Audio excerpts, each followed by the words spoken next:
Okay. I was a father to you, Peter. Welcome to week 2. Week 1 was probably a blur. First week of school, especially if it's a short week, you're thinking back like, whoa, I don't remember anything we did. So we'll start where we left off. Remember, we got a lot of work to do because more work for me than you. I'm trying to condense a whole year of what could be a whole year of pre-Civil War American history into less than a month. I keep saying 3 weeks, but I don't know if I'm going to do it. I think we got at least this far. True? Yes. Farther. I don't even know. Oh, we got to Massachusetts. We were at We were at Pilgrims when they came on the Mayflower. We went to indentured. That's where we ended? We ended here? You got more? That's all Jake got. That's all I got. Jake got thrown for a loop when we started talking about the 1619 project, right? Yeah. You remember what that was? Anybody remember what the 1619 project was? Go ahead. I wrote it on the board the other day, Thursday. To revolutionize the school system to fight racism as opposed to teach proper American history. It's everybody's familiar with the term woke. Is there anybody that's a sophomore in high school at least that doesn't know the term woke? Raise your hand if you don't even know what I'm talking about. If I say someone's woke, raise your hand. It's okay if you have no idea what I'm talking about. I don't mean you're awake. Well, it kind of comes from you're awake.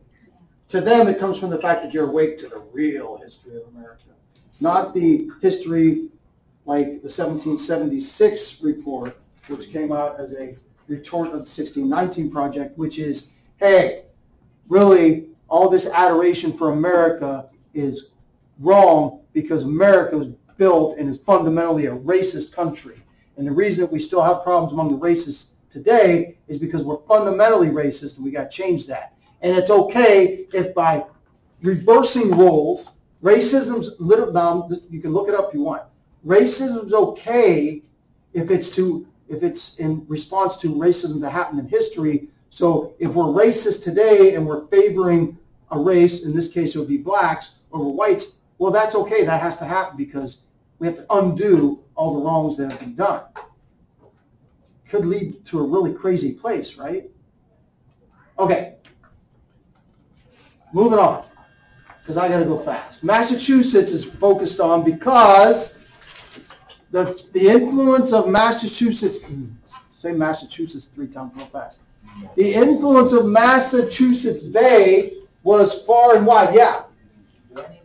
Oh, I'm sorry. Was far and wide, goes beyond Massachusetts. And again, I got to go fast, but if you remember from your junior high days, I hope, or even in elementary when you learned this, that, Rhode Island, Connecticut, those places came to be as offshoots kind of what was going on in Massachusetts. We talked about John Smith when we talked about Jamestown. Well, he first mapped out this area before the Pilgrims came. They came on the Mayflower, headed for Virginia. They were known as separatists. If you remember, the Church of England came to be when Henry VIII decided that he wanted a divorce and the Pope wouldn't give him a divorce. So the Reformation, which started in Germany in 1517, hadn't hit England yet until King Henry VIII decided, for selfish reasons, that he wanted to break away from the Catholic Church. But what happened was, all that really changed in England when it came to worship was, instead of having a hierarchy, Pope, cardinals, bishops, priests, now it was King Henry VIII instead of the Pope. So King Henry VIII didn't necessarily want to do away with Catholicism. He just wanted to have Catholicism under his jurisdiction because he wanted to divorce his wife.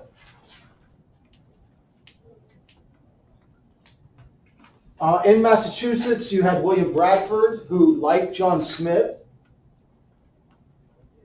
under his governorship, the colony grows.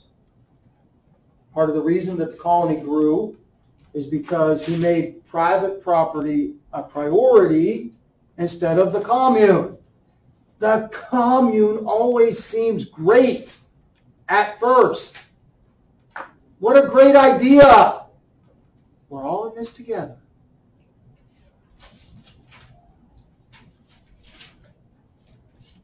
The idea of it's great. It's heavenly, right?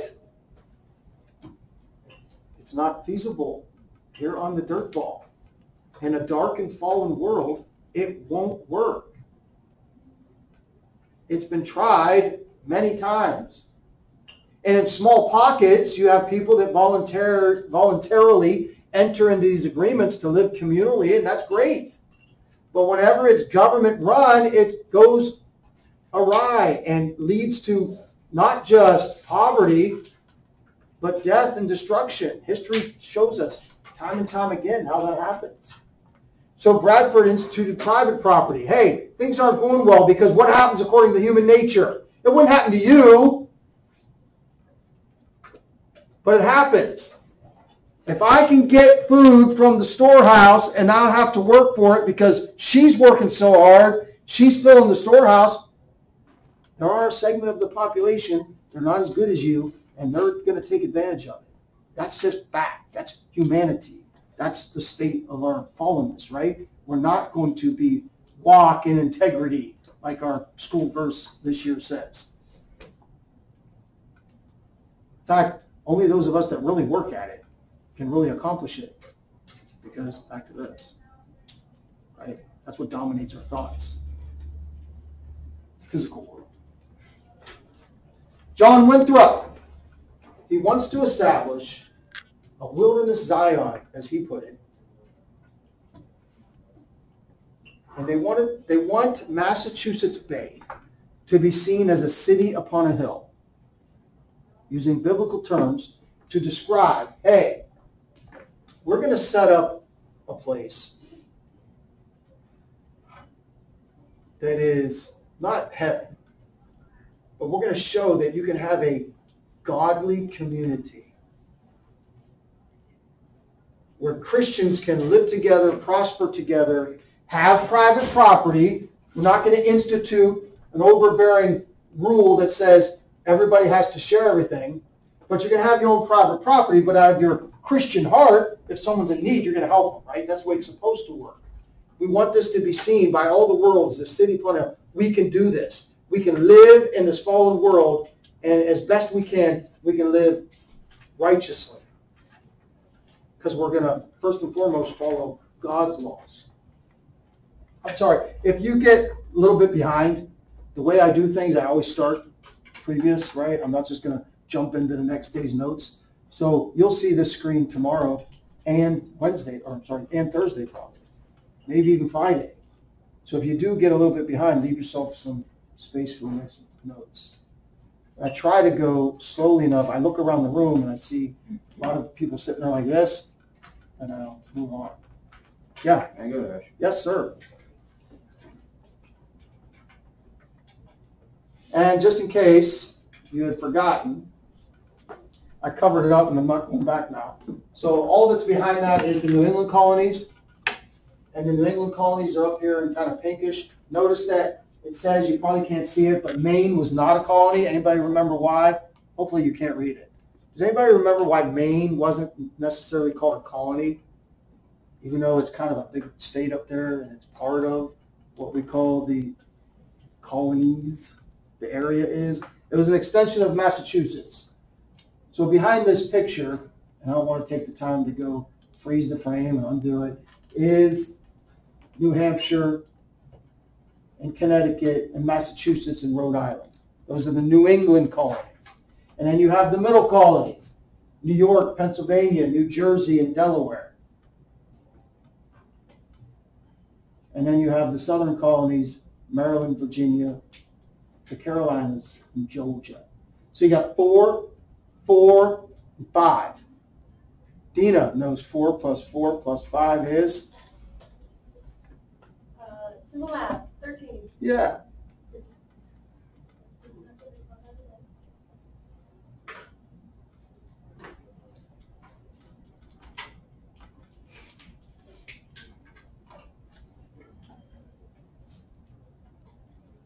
And if you notice, the boundaries there are a little bit abridged because what's really the boundary of the 13 colonies? What are the real geographic boundaries of the original colonies? Yeah, right. You got the Atlantic Ocean and the Appalachian Mountains. Not very many people were feeling secure or adventuresome enough to go ahead and challenge going beyond them. Now some did, but going beyond the Appalachians to settle wasn't really happening yet. What was colonial life like 300 years ago? What? Marrying and Burying. What a weird title. Huh? Yeah. Yes.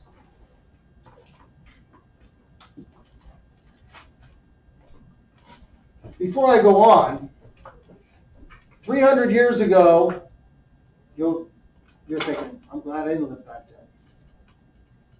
In some ways, yes. And maybe in some ways you're thinking, no. Physically, you're probably like, I'm definitely glad I didn't live back then. Definitely glad. I didn't live in a part of history which, by the way, in 1700s was much better than the 1400s, which was much better than the 400s, which was much better than 4000 BC, right? Physically. So, marrying and burying, what's that about? When we look back just 300 years ago at the beginning of American colonial life, it wasn't so great physically, but it was, again, greater than previous to them. But for us, whoa, the fact that you had to face the fact that over 10% of would-be births, infant mortality was still over 10%.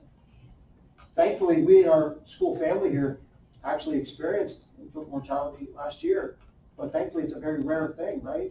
Where at that time, in other words, death was much more part of life. Does that make sense? Even at that stage, even at the beginning of life. And we're going to go through some statistics that show us how much more prominent death was as part of life. So we look at that and we go, whoa, I'm glad I didn't live back then. Because, of course, the worst thing that happened to you is physical death, right? Thankfully, Bella's shaking her head, no. Worst thing that happened to you is spiritual death, right? But, what dominates our thoughts is physical. So, harsh times compared. For instance, listen, this isn't to make a political comment at all. This is to make a statistical, historical comment. To have a pandemic of a virus that's really severely affecting literally 0.2% of the population wouldn't even be a blip on their radar. They were dealing with really, I'm not trying to minimize. My family's still going through it. I know people that don't know anyone really close personal that's died from it, but I know of people, I know of indirect relationships. So it's a real thing. It's scary, right? But the times we live in, we've taken that historically almost insignificant pandemic, statistically, historically, almost insignificant. And look what we've done to our society. Because it's so much better now. Modern medicine. And it almost leads us to cherishing this life a lot more. Am I making sense? I'm trying to go fast yet make you see how life was different then. And we look back, I would never want to live then. But then spiritually, we want to look at the differences too. As we look at colonial America. We put a premium on this physical life much more than they did. Because they had to deal with the reality of death much more than we did. Does that make sense? Rapid population growth. A lot of marrying going on. And ladies, gentlemen, a lot of marrying going on at a young age. Which is going to lead to this explosion of population in North America, which we now call America in the 13 colonies. From 250,000 at the beginning of 1700s to, at the beginning of the Revolution, 2.5 million people living in the colonies. For those math experts out there, that's a growth rate of how many? How many more times, I'm not saying it right. The population grew by how many times? It's kind of a simple math question, ladies and gentlemen. From 250,000 to 2.5 million. Go ahead, throw it out there. You're not going to be wrong. Come on, somebody out there knows enough math to know that. How many times more than 1,700? From 250,000 to 2.5 million. Move the decimal point one place, Bella. 10 times, right? It increased 10 times in just 75 years. That would be like us going from 300 million now to 3 billion in America. And by the time you were great grandparents. That's a lot of growth. The birth rate in America is twice that of Europe during this time. So not only do you have a country growing because of migration, people coming from Europe, right? You also have a birth rate that's 2 times that of Europe. That's with the infant mortality we're talking about. And the infant mortality, I think we're going to get to that. We already have that up there. Infant mortality. Okay, we'll get to it in a second. According to the 1790 census, speaking of how death was much more part of life, half of Americans, over half, living in 13 colonies in 1790 were under 16. Most of you right now are 16 and under. You account for probably about 1/6 of our population. Maybe 1/5. I don't know the exact numbers. Because 18 and under, because it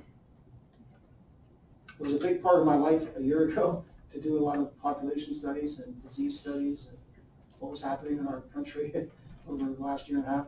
And under 20, in America right now, not quite 25% are under 20, less than 25%. So you figure under 16 was over half, and today it's closer to 1/5 or 60. What's that tell you? If over half the population is under 16, there's a lot of people dying at an earlier age, right? That's it. 1,700, fellas. Competition, tough. Caleb thought the competition was tough at the fair over the weekend. Men outnumbered women more than 2 to 1.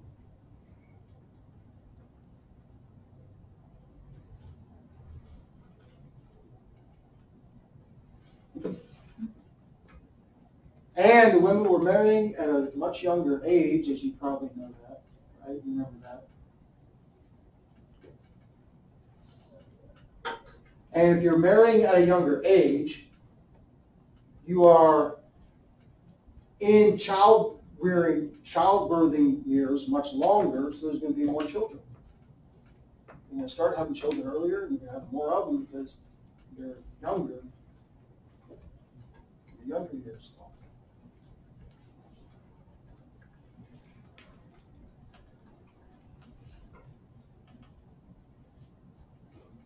Most people today only have, what, 2 kids? I should look up the average. Can I get the place with you? Pretty close to 2. It might even be less than 2 now. The average family size is, I'm going to guess it's like 1.9 children. Yeah, Walker's like, what? Is there a Morgan in here? Trunick and Ellis? Trunick's had what, 8? Alice has 5, 6. Morgan's have 6. That's a rarity, right? There it is, the infant mortality rate. In the colonies, it's down to 10%. In Europe, it's still 25%. Can you imagine, ladies especially, that's you more than us men, that you're hey, you still have a pretty good chance of carrying that baby all the way to birth and surviving into adulthood, but 25%? That means 1 to 4.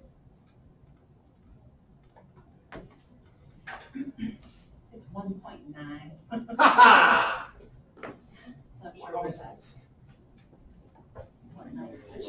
Oh, you know. Yeah, somebody's out there going, why do you have 0.9? They're missing their hand. Average. Right? Average is out to the American families have two kids. And more American families have less than 2 kids than more than 2 kids.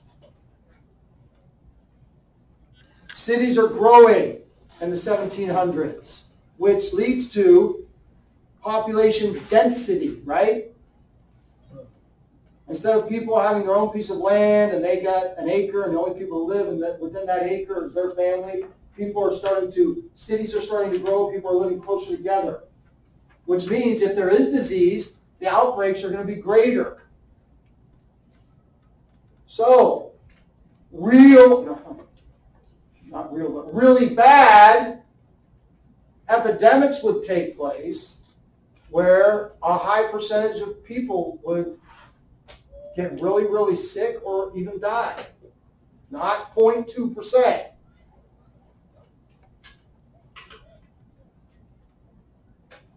I mean, really, if you were able to time travel from 1700 to 21st century, you'd be like, you wouldn't understand what all panic is.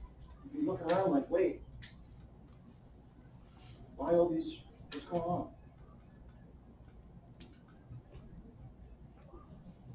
And you don't have a book yet, but page 51, which I had out earlier, I'm not going to read it to you. It's basically, if you had it, or when you get it, if you get that textbook, it's a diary excerpt of a family that's going through smallpox. Off on this subject.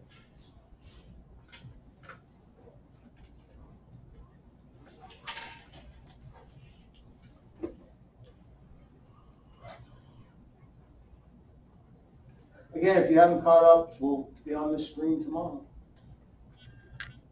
Okay, remember what the theme was last week and into this week? What are we doing? We're trying to set up in your mind, how did America become an English country and how did America become a Protestant country? Because in this time period of the world, most of Christianity is still Catholic. Roman Catholicism, even though there's been a Reformation, is still number one when it comes to Christianity. And it was definitely dominating England in the early 1500s. Again, we talked about until the king decided he couldn't, the Pope wouldn't give him a divorce, so he said, okay, I'll start my own church. But he was still Catholic. So his church, if you were to walk into the Church of England in Henry VIII's days, you wouldn't see much difference between being in a Roman Catholic service compared to an Anglican church service. The only thing that changed was, instead of being under the authority of the Pope and the cardinals and the bishops and the priests, it all started with king. So replace the Pope with the king, and the king would have continued to have the College of Cardinals and bishops and priests to run the church. So you would still be under that hierarchy of authority. Except now it's during the Reformation, and it's in name only Protestant. Does that make sense? Like in today's political culture, we call people rhinos. Anybody know what that stands for? Nobody in here knows what a rhino is, American political vernacular. Republicans in name only, R-I-N-O. Nobody's ever heard of that? So we would say that the Anglican Church was Protestant in name only. And only because of the selfish acts of Henry VIII. Well, Henry VIII's son, Edward VI,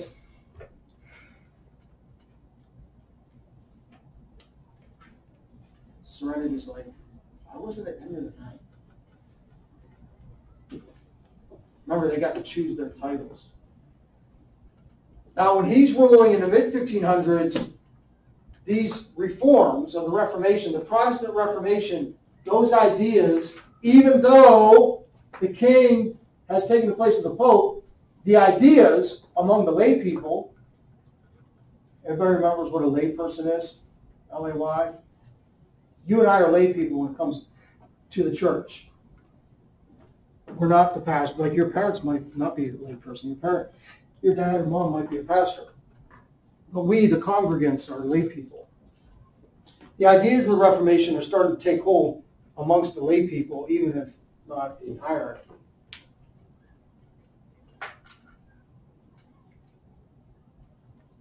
Then comes Queen Mary. If you remember her from last year in world history, she's Catholic, and she comes to the throne and she wants to reinstitute and revitalize the Catholic teaching in England. So she goes on this, sends people on this murderous spree. 300 end up being burned at the stake because they refused to renounce Protestantism. So just when the Protestants seem to be gaining control in England, Queen Mary comes in and tries to put an end to it. She doesn't, but she tries. Always relating history to present day. Living at this time in England would be kind of like living in America today. We went, 5 years ago, we were heading this direction, and then we got a president that said, whoop, put the brakes on and headed this direction. And then 4 years later, all of a sudden we go, whoop, and now we got another president to take us. It's like what's going on here? Right? It's like watching a tennis match. Like, culture is being, we're confused, right? Because we were going one direction, and then we got a president elected in 2016 that said enough of that, and we're taking us in this direction. And then the last election, we're going right back in the opposite direction. We're going to undo everything that was done in the last 4 years. And then right now, if you look at the political culture, there's a possibility, a strong possibility, that in 2024, we're going to go whoop and go back the other way. Imagine if you're living outside of America and you're kind of watching from outside. Like, these people have lost their minds. And we're supposed to be the leaders of the free world. Queen Elizabeth comes along. No, not that Queen Elizabeth, the present day Queen Elizabeth. That would be some kind of record. Well, not quite a record, because Methuselah. But she reigned for, math whizzes, 45 years, right? And under her rule, so we had Queen Mary trying her hardest to invigorate Catholicism. Queen Elizabeth makes the Church of England permanently Protestant. Okay, why did I have this slide of notes up here? I'm trying to condense everything for you into the beginnings of American history. So what my theme is over the first 2 weeks is this. You can repeat it for me. Go ahead. What am I trying to establish? Why English, and why America is mostly Protestant. The founding of the country.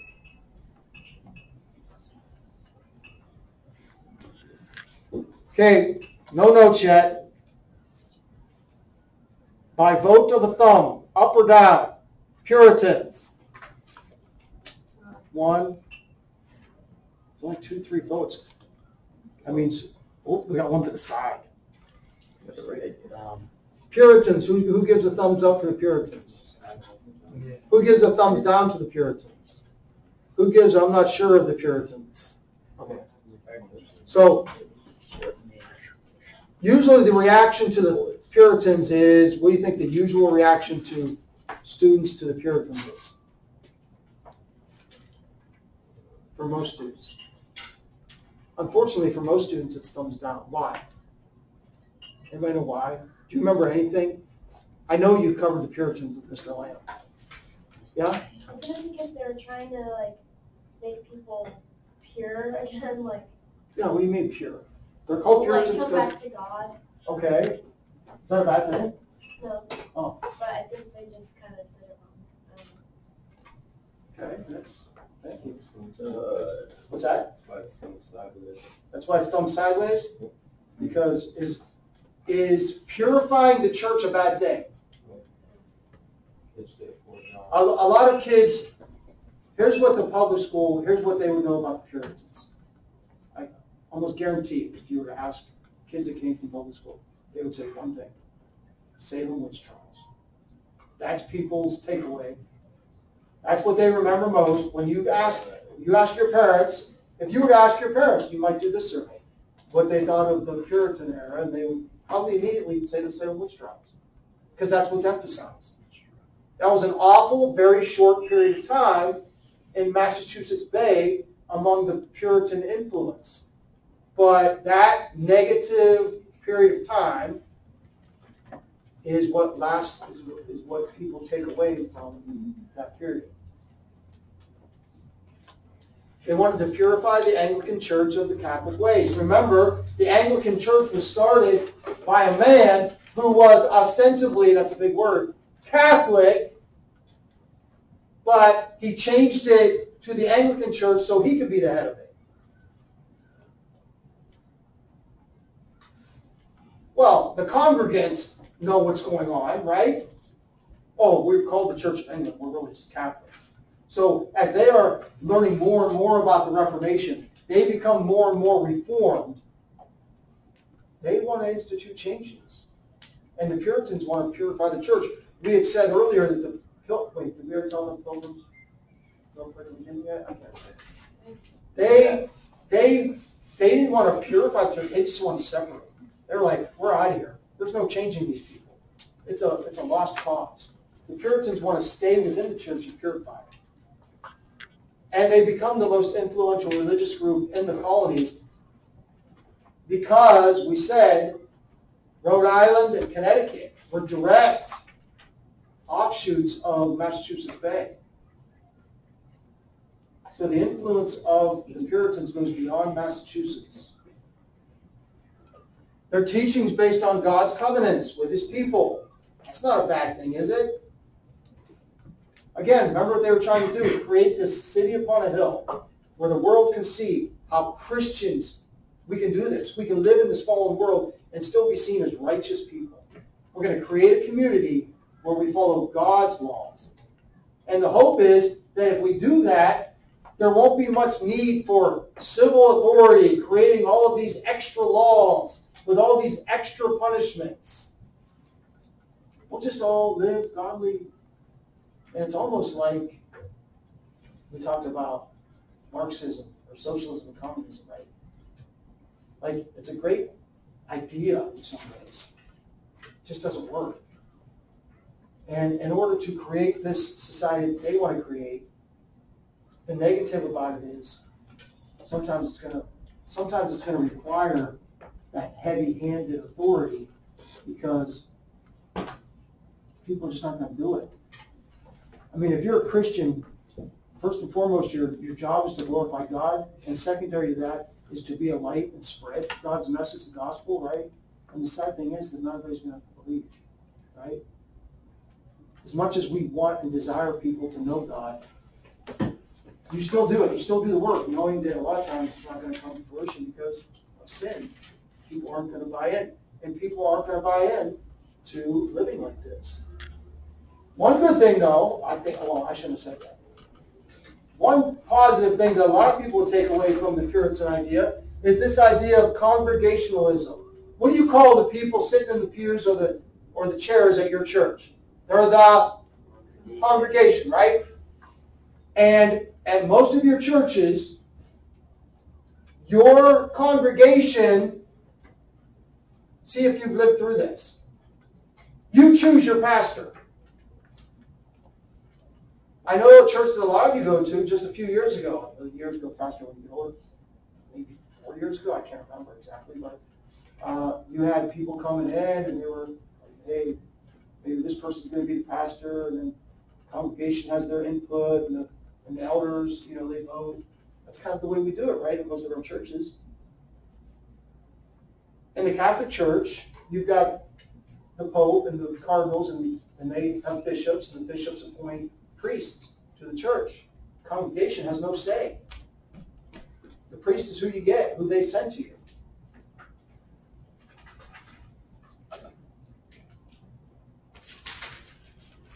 Well, Puritans trying to establish that city upon a hill, they find out the second generation already it's falling apart. They're losing their zeal to have this godly community.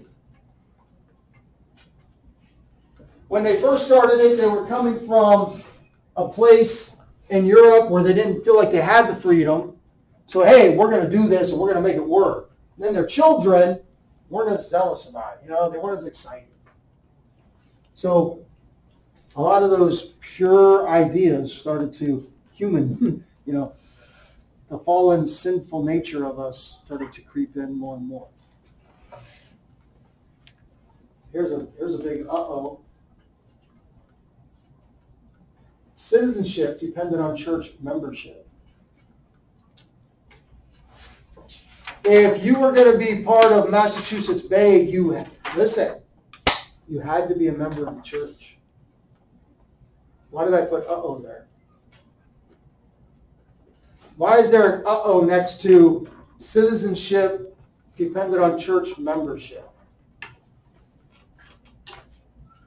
Yeah.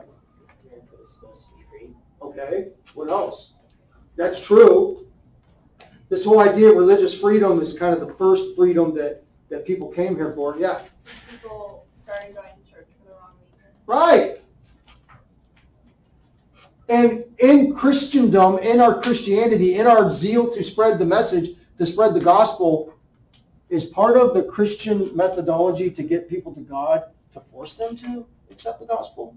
No. We're ambassadors. We're the planters. We spread. We're like, we throw the seeds out there. It's up to God to bring that harvest to fruition.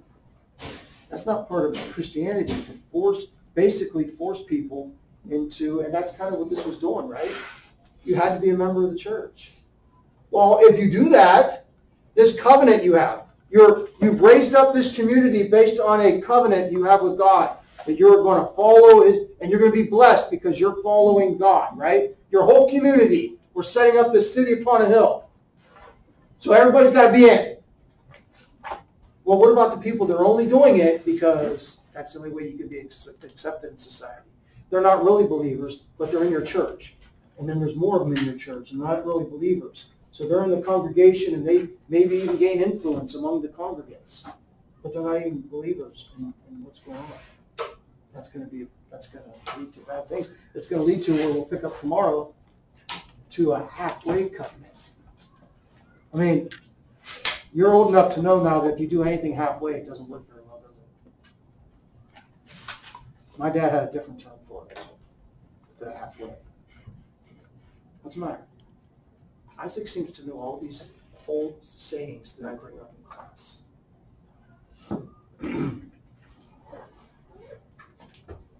Halfway covenant.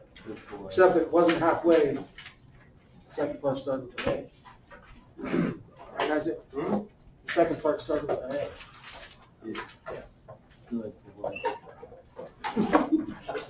Sorry, you feel better? Nope. Those words are mean. Your words are mean meaningless. Jamie. Want to hear my spot? 7. Start from the bottom. Come up. All right.